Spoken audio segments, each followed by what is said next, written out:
Hey, Good Fox here. So we got a deep dive into gameplay and real player motion today. I'm going to have a few videos out on all the information. They released a whole boatload of it. If this was not YouTube, I'd say buttload. I already got demonetized. Whatever. Let's get it going with the gameplay and real player motion. It's a long blog. Good. I like to see that they're working on a lot. I like that they're giving us a lot of details about the game for next year, because less details equals more angry fans of the game, or not even necessarily fans. I wouldn't even call the Madden community fans of the game. Just more players that like to bash it. So let's move on to, let's go top to bottom what we got here. Now I'll put this blog, this link to this blog in the description, so you can read it on your own if you don't want to hear me go through my thoughts on it. If you want to read it first and then hear what I have to say.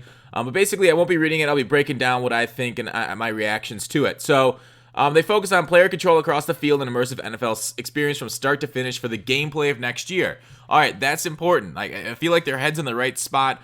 Player control across the field. Like, a lot of people talk about a skill gap and how you got to make left thumbstick moves, or you can be able to outstick other players versus just basically praying for an animation and RNG to win you the game. So player control is really nice. We like to see that we have player agency, that we have control of the player, of our avatar on the field, and we're running around like some blue monsters. All right, so they wanted to provide the most significant animation upgrade in Madden history. Now, every year they talk about upgrading Madden and the animation and making it more realistic and stuff. So this isn't anything new, but I feel like I'm glad that they keep looking at it every year to improve the gameplay. Like, I just don't want them to stick it and set it.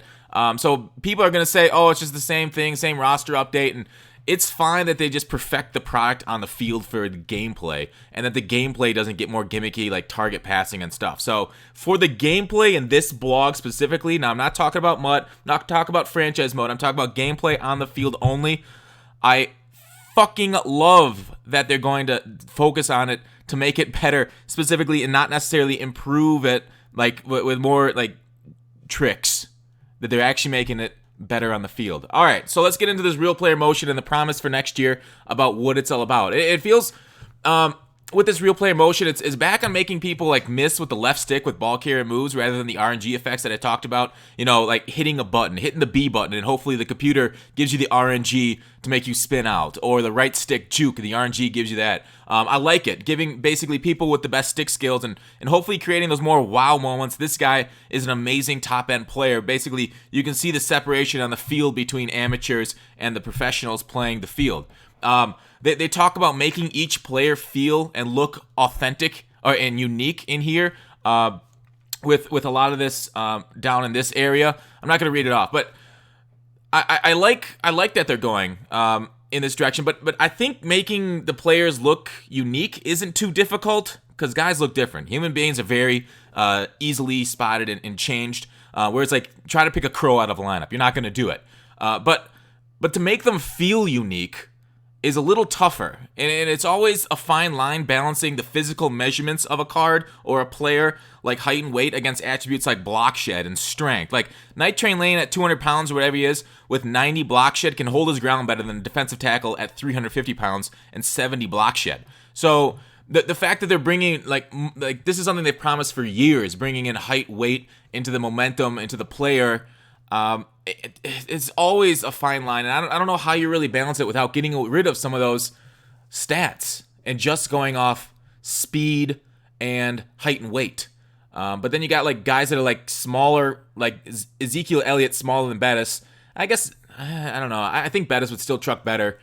Anyways, and then you got the MUT card stuff and differentiation there. So I don't know. Like, I mean, for example, like the running back, like that's 200 pounds, 99 trucking, versus a guy that's 250 like Bettis, his early card, and that's 89 trucking. The 99 trucking at 200 pounds should play better or should not play better? What are your guys' opinion? I mean, is it stat-based or weight-based?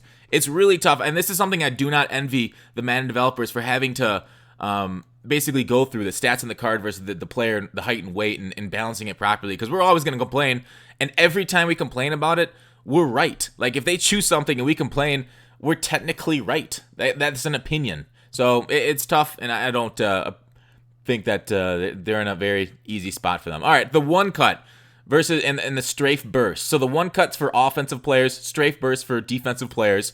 But like back in old Maddens, you'd be able to like if you played person versus person, you'd be able to stop and start on a dime. So like if they're using, you stop, you start, and this is very easy to fake people out with the left stick. People said it was very stick move ish, but it's kind of unrealistic because like players in real life have momentum, and really this is an NFL simulator at times. You know, competitively that might be fine being able to stop and start on a dime, but it doesn't look like the real product in the NFL, and that's kind of some of the balancing act they have to go through too. So they made it kind of harder to do in this year's game versus like, now I'm not talking about 18 and 17. I'm going way back. But versus the 19 made it harder to do in this year's game versus those by making you like, you got to time that right trigger. So I think that's a fair balance, but we'll only be able to tell, you know, how good it is, how bad it is, getting our hands on it. So maybe because they talk about a little bit of a timing window on it to do that acceleration burst.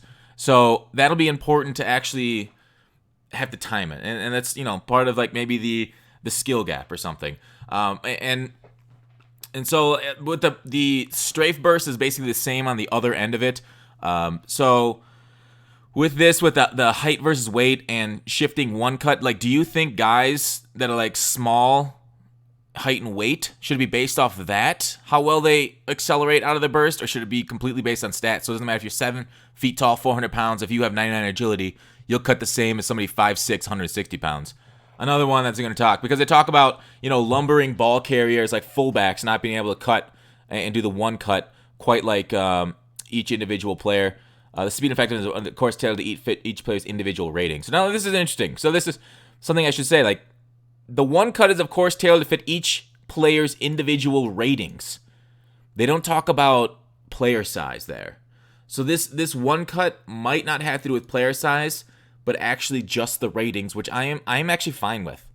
I think a card that has the agility ratings, that has the, you know, the juke ratings, I feel like that's fine overriding height and weight. Let me know what you guys think. And the same with the strafe burst. This is basically to counter it. You got to hold strafe, and then you can accelerate out of the strafe into a sprint by releasing the strafe button and quickly activating the acceleration. So basically, there's a boom boom. Great. It is what it is. Branching special moves. Now, remember in Madden 16? So these branching special moves are basically you can go from a juke to a spin and back to a juke and stuff. This is Madden 16. Like, I remember watching, I forgot the YouTuber, but my God, he could branch moves like amazingly. It was something I envied tremendously in 16. And when they took it out in 17, I was a little disappointed. It brought a lack of skill move, a lack of wow factor into the game to branch him a bunch. 18, we got those spins and jukes going crazy, just faking out defenses. So hopefully this brings back a little bit of that, what's the word I'm looking for, skill gap or wow factor. But again, we're taking the game back a few years. So this is something that they took out of the game, now bringing it back. It's very Madden-esque, branching special moves. All right, now hit the hole. Very similar. Hit the hole and push the pile are very similar features. So hit the hole is basically you go up to the hole, you hit right or left on the thumbstick, on the right thumbstick, you get to a different hole. Now, this is cool and all, and then push the pile is push up to get to like push a lineman out of your way and out of the back so you can get to the hole a little bit better. Now, this is cool and all, hit the hole, but I don't see how this allows me to be Le'Veon Bell. Like, and you know, I think having something like this on like the left trigger where you can strafe and find holes that way, it would be nice. But the problem with Madden and the environment it currently is that the run defense is very block shed heavy based. So it's not like in the NFL, like your guys will push, and sure there'll be a block shed once in a while, but it's more like the running back has to find the right hole and has to see what and trick the linebackers into going somewhere else, and the blocking scheme has to set up perfectly. So it's very block shed based though in Madden. And I think with the left trigger holding that and staying behind your lineman is just going to cause you to have a lot of issues. Like the difference between a good run in Madden 18 and a bad run, just to play art itself, is how fast the handoff happens. If it's a very fast handoff, and it's been this way in Madden for a little bit, if it's a very fast handoff, it's a great run play. If it's a slow handoff, like some of the ISOs are really slow now, they're pretty trash for that reason. It allows more block sheds to get through. And so because of the speed that you need to get through the hole, I think the right stick, right, left, and then up is a fine addition because of how Madden is currently coded. Ideally, though, it would act more like real life. So expect similar ball carrier stuff next year with just some extra ways of finding holes and being effective in the run game. And one nice thing about this, too, is that you won't be tripping on your lineman's feet as much. You won't be basically I don't know, unaware of your feet. Like as a player running the ball, you cannot move your feet like player unless you're playing DDR like me. I actually play every single game using a DDR pad instead of my controller. So just FYI. So I am using my feet to get through the hole, but you can't control your feet on a running back. So this basically makes it seems like you'll be tripping a little bit less going past your lineman, which is a positive because that was super annoying, tripping a bunch. So catching improvements, nice. We all hated when you were running behind the defense and you went for a rack catch and you jumped as an aggressive catch and you got your legs knocked out from under you. Looks like they took care of that, took that out. If you hit rack or possession, or if it just says rack, if you're where if you attempt a rack catch and on a ball you throw too high, you're most likely not be able to catch it. Good. I don't want my guy jumping on a rack catch. Rack catch, I should try to run after catch. If I choose the wrong thing, punish me. Choose wisely. It's like Indiana Jones. I got to choose the right goblet. Anyway, so we'll see. I mean, they also say the defenders will be able to control playing a receiver. You can control your hit sticks to try and hit them. Hit sticks are going to be harder to do. I think they talk about that in a little bit. But you'll be able to play a receiver and try and knock the ball out there. So hopefully, there's a little bit of, I don't know, what rock, paper, scissors maybe between play receiver, play ball, and swat ball. I'm not sure we go that into deep, but I think just swat ball until you see differently. Or play ball to try to intercept it each time instead of to play the receiver. All right, so animation quality, good. I like to think that the longer they look at this stuff, the better it gets. So all I can say is just awesome. Make it feel authentic, make it look authentic. That's more NFL for you. All right, they say tackling's got the biggest upgrade. I just talked about this with missing on your hit sticks. Good. When a defensive back is standing still or strafing to make a conservative tackle on big bowling ball, running back at him with full head of steam, you'll see the defensive back taking back for a ride while getting that back on the ground. Cool. I mean, this is just the NFL. Like everything listed right here in this blog, I can agree with. If it works out this way, awesome. Like we'll have to, of course, take a look at the physics system when it comes into account. Oh, did I talk about with the catching improvements? Here's the biggest issue with this. Sorry, I got to go back. Just looked at my notes. So I heard from some people on Twitter. Well, I didn't hear. I just saw the tweets. That they'll have a lot more control over our wide receivers next year, at least at EA Play so far. So they said face catching is back, which is terrible. I really hope face catching. I don't know how you take that out of the game unless you went back to 17, 18 style of animations would lock you in. But man, face catching made such a broken game, made it so unenjoyable. But hopefully they can patch that out before the game comes, or else get ready to go back to Madden 15 and get your who is it? Levine Toilolo, your 6'9" tight ends ready. Wide receiver, face catch. Or tight end wide receiver. Tight end face catching was pretty darn good too. All right, but yeah, so tackling physics system, gang tackles are no longer rag dolls, they said. So you won't look as stupid. I don't know if this will probably affect gameplay to a little bit, with the momentum going forward on tackling physics and stuff. But this is more gonna like more the authentic feel and look of guys just not being like, what's that? Shoot, I'm trying to think of the ragdoll physics engines, like a Battlefield guy, just like guys flying off the pile. That was always funny. They complete refresh of the hit stick animations. They say it's gonna be harder to, trigger it, so maybe go more conservative tackle. I'm still gonna try and hit stick, dudes. I don't care. I like hit sticking. I like the big hits. Bring it on. Maybe I'll switch to conservative if it's really terrible. So signature styles. This is more animation stuff, not more like visual stuff for quarterback pre-play signatures and user controlled celebrations. So basically, quarterbacks making hot routes, and there's certain motions like Aaron Rodgers, Patrick Mahomes, making their deliberate pre-snap adjustments. So that's something we saw in the trailer. I didn't really mention it in the trailer. I should have, though. But they did focus on the trailer and a little bit of showing how each one of them makes their animations and how they hot route. So I wonder if it'll take longer to hot route next year. That might be a pain in the ass, but that actually might make a separator between quarterbacks. Quarterbacks that can hot route faster will probably be better. Maybe conductor is necessary for them, for MUT card type stuff. User-controlled celebrations. Basically, you hit right stick up, right, down, left, and then click it to steal a signature animation. Cool addition. I wish they did Mortal Kombat style where you had to like remember a input for like super special ones. Like, it's cool that they made it really easy to do. But if they put a skill gap in celebrations, oh buddy, like if you could specifically, what's that one game where you on the keyboard you control every single limb? If they made it the limb controller with the controller on your hands, like you can dance different stuff. That'd be ridiculous, but ridiculously awesome too. All right, coverage, probably the biggest change. They buried it at the bottom, or one of the biggest things that's actually going to hit the field. This is going to be funny to see.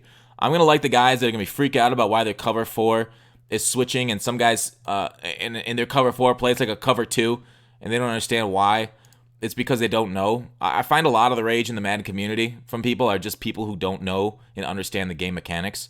They're like, but why is this happening? Well, it's because this, and now you adjust with this. That shouldn't be that way. No, I like that they're going into adjustments. Read through this. I'm not going to go through it myself, but read through all the adjustments. Read through it twice, really. You need to read through this multiple times. Read through it again when the game launches. Remember this stuff. Go into the lab. I know most of you won't go into the lab and perfect it. That's just how a lot of people play games. They don't want to get good at it. They just want to be taught how to be good at it. So remember, protect the sticks being fixed is awesome. But this middle read, that change in the Tampa 2, that's gonna be funny because a lot of people that middle read is one of the best zones in the game because of how well it plays posts and drags, depending if you shade up and down. Now that it's gonna fly back with a like a deep zone, like it should have. It'll take that one out of the game. Maybe make defenses a little bit tougher, not so much tougher. Did they talk about 91 zone here? I think that's another blog. I'll talk about 91 zone in another breakdown, and how much I don't like the changes there. So that is it for this breakdown. Again, read this section again, understand it. I don't know if you need me to break this down. Probably not. But middle read, I'm glad that they're fixing them with the logic for a lot of their zones. They need to keep looking at them every year. Their zones have been broken for a long time. But that's it for this video. Let me know what you guys think. New plays and formations are great. Love to see that. And more authentic to the NFL. All right, thanks for watching. Call to action. I'll see you tomorrow.